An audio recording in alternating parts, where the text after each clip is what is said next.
परम श्रद्धेय स्वामी शरणानंद जी महाराज की वाणी का आश्रय लेकर के हम लोग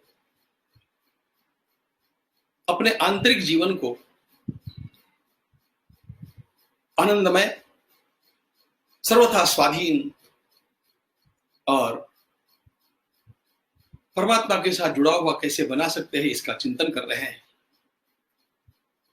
हमारे समस्त शास्त्रों ने एक बात कही कि परमात्मा कहीं हमसे दूर नहीं, सत्य और आनंद स्वरूप परमात्मा का वह अजस्र प्रवाह हमारे भीतर से बह रहा है, किंतु हमें उसकी अनुभूति नहीं होती।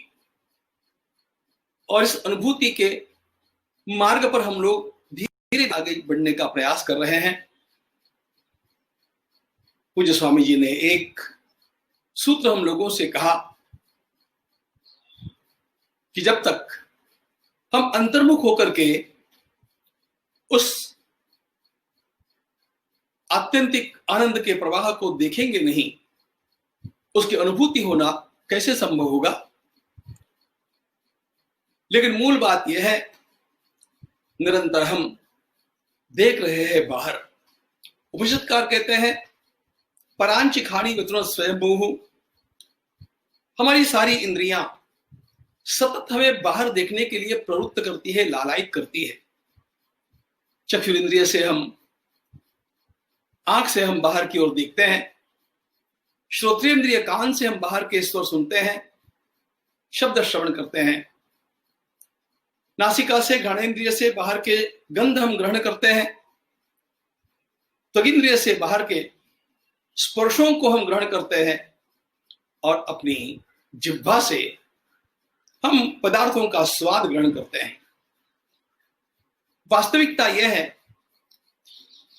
कि ये सारी हमारी ज्ञानेंद्रियाएं केवल उपकरण है। इन सभी के माध्यम से, इन उपकरणों के माध्यम से हमारा मन ही पुनः पुनः बाहर की ओर उचकता हुआ, दौड़ता हुआ हम लोगों को वे भोग प्राप्त करा लेने का प्रयास करता है। आंख तो उपकरण है, आंख के माध्यम से देखता है मन। कान तो उपकरण है, साधन है, उसके माध्यम से श्रवण करता है मन। यह मन निरंतर बहिर्मुख हो गया, और जब बाहर तो अंदर के उस आनंद के अजस्र स्रोत का उसको अनुभव कैसे होगा।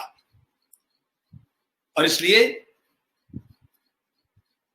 श्रीमद् भागवत में श्री भगवान ने बड़ी सुंदर बात कही, परोह योगो मनस समाधि।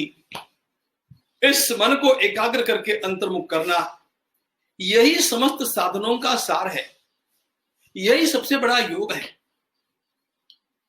यह मन निरंतर इंद्रियों के माध्यम से बाहर दौड़ता है, उसे हम भीतर की ओर मोड़े। लेकिन मोड़ेंगे कैसे? इसीलिए भगवान गीता जी में कहते हैं तस्मात् तो इंद्रियाण्यादौ नियम्य भरतर्षभ। अर्जुन, सबसे पहले अपने इंद्रियों का नियंत्रण करना सीखो। अपनी इंद्रियों का नियमन करना जिसने सीखा नहीं, वह लाख प्रयास करने पर भी उस आनंदघन परमात्मा तत्व को प्राप्त नहीं कर सकता। हम चाहे किसी धर्म के हैं, किसी भी उपासना संप्रदाय के हैं, सभी के सभी उपासना संप्रदायों ने जितेंद्रियता को महत्व इसलिए दिया है।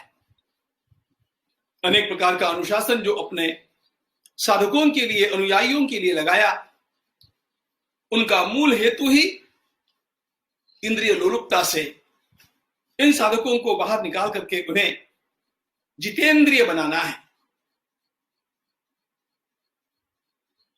यदि मेरी आंख निरंतर उद्दीपक दृश्य देखती ही रहेगी, तो मन कभी भी अंतर्मुख होना संभव ही नहीं है। मन को जीतना मुख्य बात है, मन को वश करना मुख्य बात है। लेकिन ध्यान रखना, मन बड़ा सूक्ष्म है। कभी भी सूक्ष्म वस्तु का नियंत्रण करना स्थूल वस्तु के नियंत्रण करने की अपेक्षा अधिक सरल होता है। इसलिए मन के नियंत्रण को सहयोग देने के लिए मन का नियंत्रण, मन का संयम सहज हो जाए और हम वो कर पावे, इसलिए पहले बाहर का अनुशासन पालन करना आवश्यक होता है। आर्य चाणक्य ने कितने सुंदर शब्दों में एक बात कह दी। उन्होंने कहा, क्या आप सारे शास्त्रों का मंथन कर लीजिए, आखिर सारे शास्त्रों से मिलना क्या है? वे कहते हैं, सर्वम ही शास्त्रम इंद्रिय जयः, इंद्रियों पर विजय प्राप्त करना सारे शास्त्रों का सार है। मैं अनेक प्रकार की अन्य साधनाएं करता रहूं, लेकिन इंद्रियों को अपने वश में करने का प्रयास न करूं, तो मेरे द्वारा किए जाने वाले सारे साधन मुझे अंततोगत्वा कितने ही जन्मों के पश्चात भी उस अखंड अनंत सागर तक नहीं पहुंचा सकते हैं। इंद्रियों का नियमन इसलिए हम लोगों को कठिन लगता है कि ये मन इंद्रियों के माध्यम से बाहर का सुख प्राप्त करता है ना, सुंदर दृश्यों को देखना, कोमल स्पर्शों को प्राप्त करना, सुखद शब्दों को सुनना, ये सारी इंद्रियां हमें सुखाभास निर्माण कर देती है। क्या इसमें सुख नहीं है? इंद्रियों के अधीन रह करके भी इंद्रियों के माध्यम से हम लोग सुख तो प्राप्त करते ही है। यदि इंद्रियों के माध्यम से सुख प्राप्त नहीं होता तो पूरा संसार इतना पागल की तरह इन विषयों के पीछे क्यों दौड़ता? लेकिन ध्यान ये रखनी है बात, विवेक के प्रकाश में एक बात जान लेनी है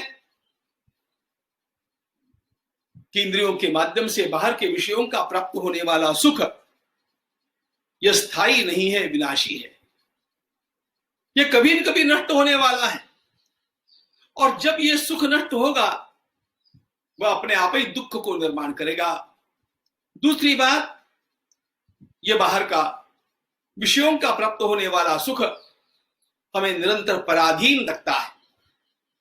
आज आप देखते हैं, जिन लोगों को क्लबों में जाने का शौक है, जिन लोगों को और कहीं बार में जाकर के पीने का शौक है, उन लोगों के लिए ये लॉकडाउन एक बहुत बड़ी आपत्ति हो गई, क्योंकि वे बाहर जा नहीं सकते।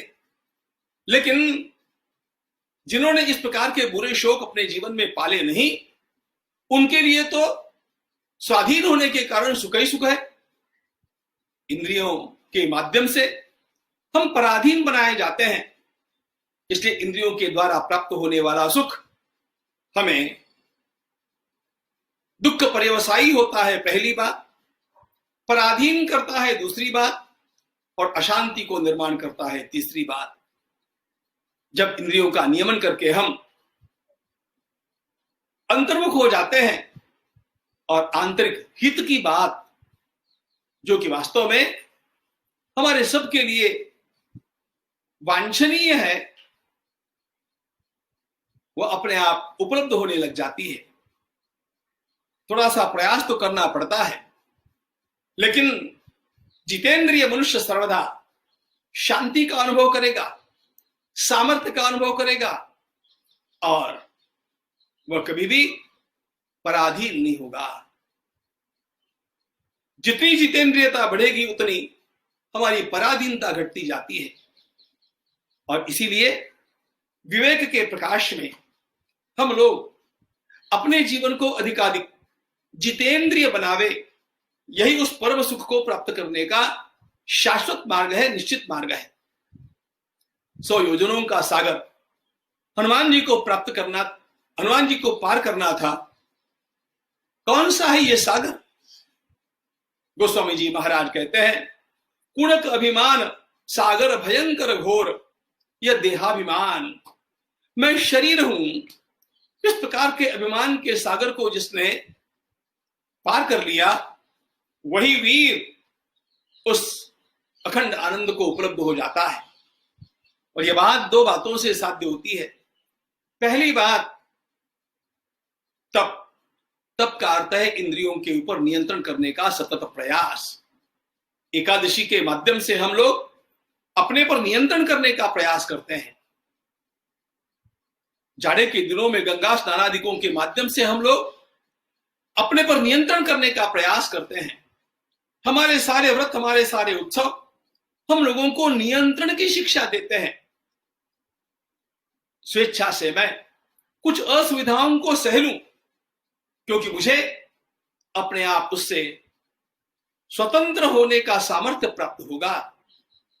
और इसीलिए ये जितेंद्रियता जितनी जितनी जीवन में आती है, उतना उतना हमारा मन अधिकाधिक शांत होता जाता है।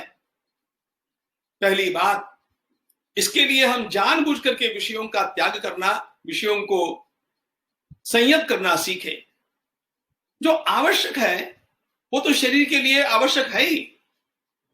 उदर के लिए, पेट के लिए अन्न की आवश्यकता है, तो अन्न तो ग्रहण करना पड़ेगा, लेकिन उसमें विशिष्ट प्रकार के स्वाद का ही अन्न मुझे चाहिए, ये इंद्रिय लोलुपता हो गई, ये जिह्वा लोलुपता हो गई। और इसीलिए मैं इस प्रकार की इंद्रिय लोलुपता का त्याग करूं।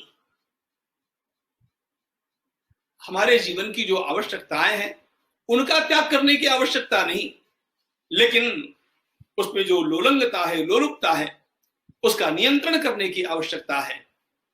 पहली बात, इस प्रकार के इंद्रिय नियमन का तप हम निरंतर करते रहे। और दूसरी बात, अंतरंग से मैं शरीर हूं, इस बात का, इस अज्ञान का त्याग करने का प्रयास करें। हम वास्तव में देह है नहीं। देह को छोड़ करके जाने वाले, दिवंगत होने वाले लोगों को हम देखते हैं। शरीर हमारा सदा का साथी है नहीं। इसलिए हमारे भीतर के इस देहांता के त्याग को और इंद्रियों के तप को जिसने जिसने अंगीकृत किया, अपने आप वो शांति के मार्ग पर आगे बढ़ता है, स्वाधीनता के मार्ग पर आगे बढ़ता है। वह अखंड सुख का अधिकारी धीरे धीरे क्रमशः होता जाता है और इसी मार्ग पर आगे बढ़ते हुए वह स्वयं समस्त दुखों से भी मुक्त हो जाता है।